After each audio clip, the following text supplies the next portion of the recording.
Did you know the key to vibrant health and sustainable living is closer than you think?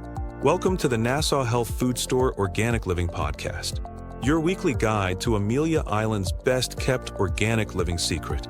Brought to you by Nassau Health Food Store by Steve Adams. This podcast is here to help you discover farm-fresh produce, holistic wellness tips, and practical ways to live a healthier, more natural life. All right, here on beautiful Amelia Island, whether you're a longtime local or new to the island, we are here to inspire you to embrace organic living. Don't forget to subscribe so you never miss an episode of Amelia Island's Organic Living Secrets. And if you're ready to experience the organic difference, visit us at Nassau Health Food Store in Amelia Island. Your body and the planet will thank you. Water, right? So the water quality that we drink is terrible. Yeah. Part of my training with the CDC, where we looked at the water quality across the nation in the various zip codes. Now there are many municipal, we think about how much municipal water meets safety standards. But what's really scary, Steve, is that water oftentimes contains drugs, actually pharmaceutical drugs, remnants of it. And when we think about filtering your water, then not all filters are going to remove everything 100%. And these forever chemicals that you mentioned, the listeners can specifically look up the EWG, so the Environmental Working Group, where you can search by zip code across the United States for water quality, and you can see that pretty much everywhere there's really technically not acceptable levels of water present. So, for example, buying good, high-quality water in glass containers, limiting plastic, those are some key tips you can do. Yeah, thank you. Yeah. And what about, or do you have more you want to share on that? Or Yeah, I think just maybe two more things. When it comes to produce, I know that organic items are offered in the store, but it's really important to always clean them intentionally, rinsing it, with high quality water. Sometimes peeling, fruits, you may lose some nutrients, but some of the items that are not organic are literally sprayed with chemicals to make them be more colorful, especially with apples, give them a better shelf life so it looks nice and juicy and really red. But if you really rinse them and analyze what comes off of those, it's just terrible. By the way, not in our store, but I know what you're saying. Of course. No, not in the store. Then the other thing really quick is personal care items. I'm glad you're going to talk about that. Because our biggest organ, Steve, in the body is our skin, and our skin absorbs a very meaningful percentage of whatever gets applied to it. So here we talk about fragrances, another chemical mouthful, parabens or phthalates appear in many common products, and these types of toxins, for the listeners who may not be familiar with them, are so-called hormone disruptors. They can even mimic estrogen, and in medicine we call those hormone disruptors from the environment. Here, a story real quick. I had a patient, she's still my patient, she's 28 years old, beautiful woman, takes care of herself, eats super healthy, very gluten-free, non-toxins, no sugar, etc. But in the blood work, she had autoimmune disease and some thyroid abnormalities, and her autoimmune markers were very high. They were more than 1,000. They should be 0. And what I chimed in on, what I focused on with her was, I said, hey, what kind of personal products do you use? And she's used, tanning lotions. She used a lot of makeup, put a lot of makeup on her skin, on her neck, the foundation, right? So a lot of women put foundational makeup products. And I said, I really strongly believe that this could be a reason. And wouldn't you know, by switching her personal care products within 3 months, I retested her, levels that were more than 1,000 went down to less than 300. Wow. So 700 points less just within 3 months, just by switching out personal care products. So if you look at personal care, kitchen, cleaning routines, those are some key things that are that everybody can do very quickly to help decrease some of this hidden load in our body. Yeah, a few years ago, you worked with me. I had some challenges, and I went completely toxin-free with the only area that I'm weak still. I look for plastic containers with water that are better. I pay more for that, but we have better cookware. We use wood utensils, but I went 100% non-toxin body care. So shampoo, conditioner, body wash, deodorant. And it was interesting, when I did deodorant, there was about a 60-day period where I smelled pretty bad.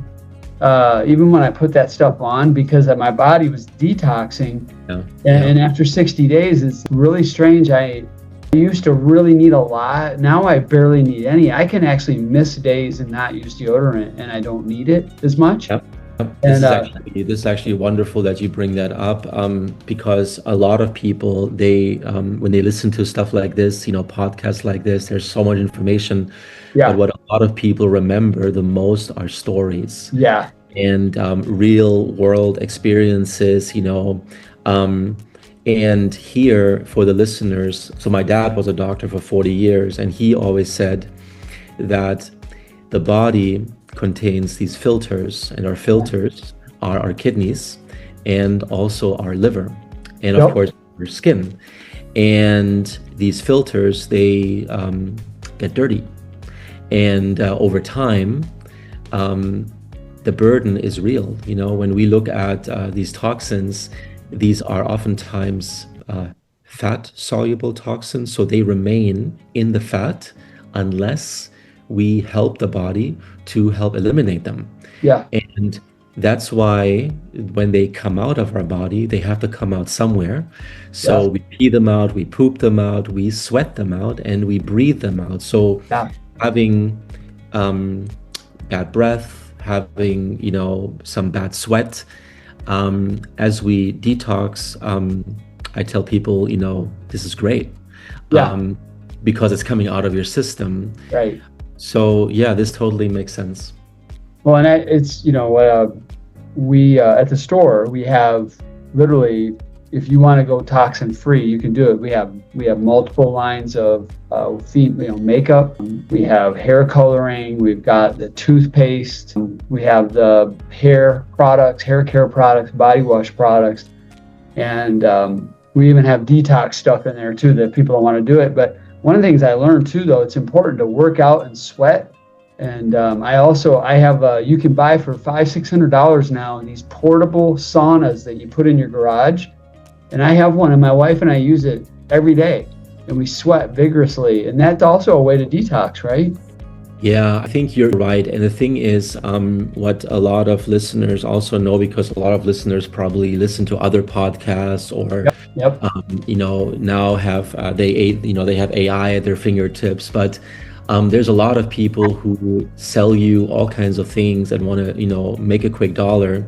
But it's very important that you go back to the basics. Yes. That you lay down a foundation, especially now, it's the new year. Everybody is having these New Year resolutions. Yeah. And they're over by now, usually. Actually, my dad, my dad, full of wisdom. And he said, make every day of your life a New Year's resolution. Yeah, that's good.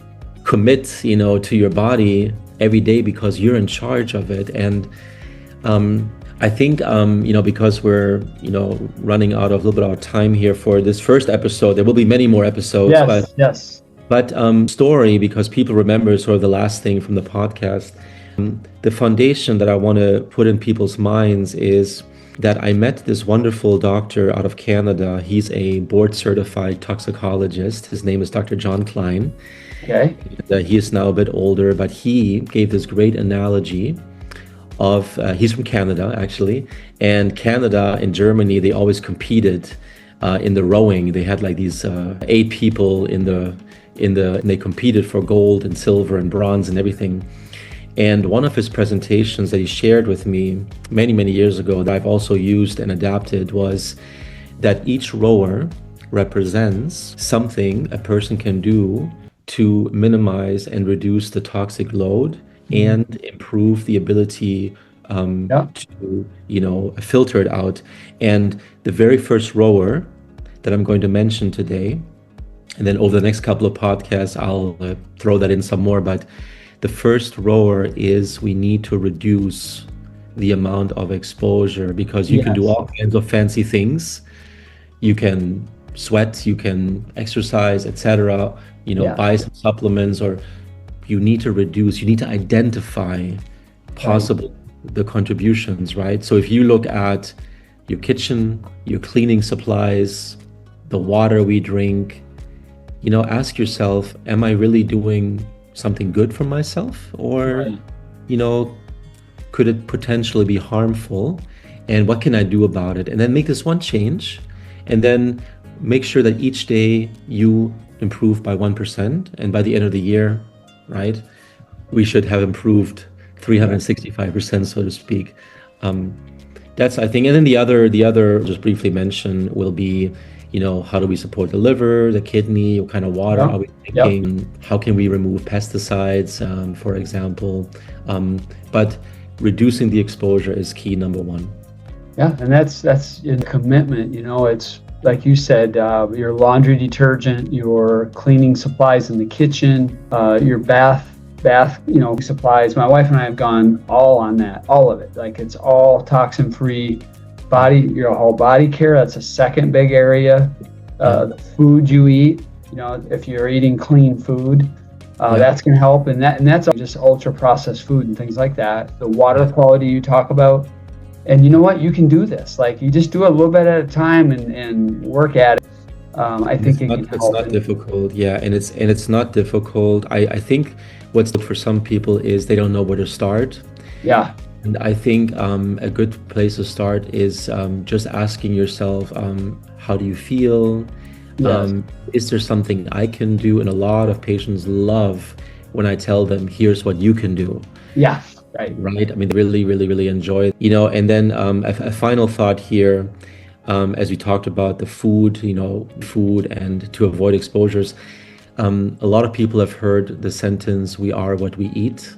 But this can be expanded to we are what we eat, we are what we digest, we are what we absorb, and we are what we excrete, or not excrete. Right? So the absorbing part, the fumes, the fragrances, the chemicals we put, let that sink in a little bit. And then in future episodes, I'm sure we can dive into this a bit. We will. Well, Dr. Kessler, thank you for joining us on the podcast today. Thank you for having me. It was a pleasure. Before we wrap up, I want to talk to you about something important. Have you ever stood in the grocery aisle overwhelmed by choices, wondering which products are truly good for you and the planet? In today's world, it's becoming increasingly difficult to find food that's not only nutritious, but also ethically sourced and environmentally friendly. Many of us want to make healthier choices, but the sheer amount of conflicting information out there can be paralyzing. Every day you delay making the switch to organic, you're potentially exposing yourself and your loved ones to harmful pesticides and GMOs. Not to mention you're missing out on the superior taste and nutritional benefits of organic produce. The longer we collectively hesitate, the more damage is done to our health and our planet. That place is Nassau Health Food Store. We've done the hard work for you, curating the best organic and natural products so you don't have to second-guess your choices. From farm fresh produce to pantry staples, from supplements to natural beauty products, we've got everything you need to live your healthiest, most natural life. Visit us today and experience the peace of mind that comes with shopping at Nassau Health Food Store at Amelia Island. Your body, your taste buds, and the planet will thank you. We're located at 833 TJ Courson Rd, Fernandina Beach, Florida 32034, United States. We're open Monday to Friday from 8 a.m. to 7 p.m. Saturday from 8 a.m. to 6 p.m. and Sunday from 10 a.m. to 4 p.m. Can't make it to the store? Check out our online shop at www.nassauhealthfood.com. Thanks for tuning in to the Nassau Health Food Store podcast. Until next time, Eat well, leave naturally, and stay healthy.